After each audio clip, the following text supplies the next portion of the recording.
boat that was not far away from us was reporting having seen some dark boats, as in no lights, small boats, small craft approaching them. Now that doesn't happen. It shouldn't happen. Boats should always have lights on at night. So that's clearly something's going wrong. We grabbed our binoculars because they were only 300 meters away, and we looked in that direction. We could, and one of my boat mates, he has to tell his own story, but he said, yeah, no, I can see these boats coming towards them. There's now some coming towards us. He gave me the binoculars. I had a look. My eyes are not so good. I kind of thought I could see them, but then I could see them. They were coming towards us. There were two boats. There was a big boat, and it seemed to me that it was a smaller boat, like a jet ski. As the jet ski started getting close, it showed a light. I could then see a person standing and yelling, obviously in fatigues, in some sort of a military type uniform. At this point, I was thinking Greek Coast Guard. As they approached, they started yelling. When they got to around about 30 meters away on our port side, they started yelling, and I just screamed out at them, "Who are you? Who are you?" expecting them to say Greek Coast Guard or Crete Coast Guard, and they said Israeli Navy. When I heard that, I was shocked and I was furious, and I just started screaming at them, as I say in my deposition, go away. But actually, I wasn't saying go away. I was saying, fuck off, repetitively and as loudly as I could. And anytime they started speaking, I would just blast into a series of fuck offs to let them know I had no fucking interest in anything they had to say. At that point, we'd gone full throttle, and we were taking evasive action going left and right. Now, we were on a Beneteau Oceanus. That's like it's a 13-foot sailboat. It has a little motor. It's not a boat. It's not a power boat. It has a little motor basically get you in and out of ports between sailing episodes. Now, it'll do around about 7 knots, full speed on this little diesel motor.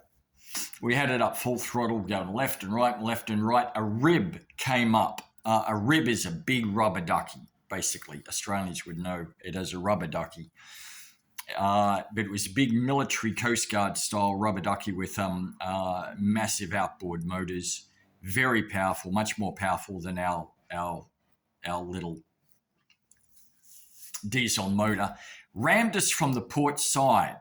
No problem. We were in full fight and tussle at this time, going left, going right, and just, basically trying to shake them. I thought at this point that we would probably get away from them, that they would give up, that they would not try and board, but they continued. They were fully determined.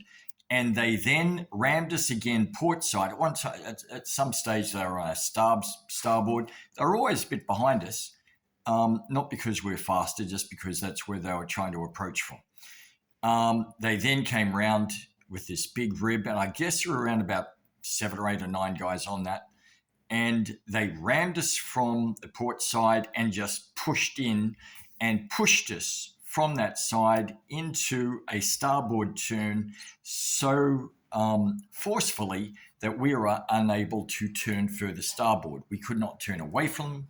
We could not turn into them. And as a result, they stuck with us and were able to basically contain and control our vessel. At that point, there were some shots fired from their side, some rubber bullets. Got one of our guys in the leg quite badly. He was just wearing flannels. I was wearing thick jeans and a big marine bib that was like, it's just like heavy wet weather gear. And I took a shot in the outside left thigh. Didn't even notice it for an hour, and it didn't really do any. It didn't leave any major marks. So I did get it. It was checked out at the later on. Anyway, at that point, because of the shots being fired, I just hit the deck and tumbled into the entrance to the galley, somersaulted down the stairs, grabbed the radio there, which is, I'm not even sure where our handheld radio was, but that's not powerful. Grabbed the radio downstairs at the chart desk that has the transmitter from the mast, which goes further, obviously, and called Mayday. No idea if anyone heard that Mayday call. We heard it. We heard it sort of because like it's come through speakers out through the cockpit as well. And at that point, yeah, we were then pretty much stationary. The rest of the guys were up in the cockpit, hands up, in our passive training process, which was probably a good idea because it stopped any more shooting or anything more forceful than that. I then came out and they started screaming, anyone downstairs? No one downstairs. And we sat there and got zip tied. I got zip tied first and the rest of the guys got zip tied. We sat there in silence and I was furious. So it was around about 10 o'clock at night. It might have been 8 o'clock. We were doing UTC time, and I often, it was 2 hours different to Barcelona time. I often conflated the two, to be honest, but I'm pretty sure it was, let's say, 9 o'clock at night. It was dark.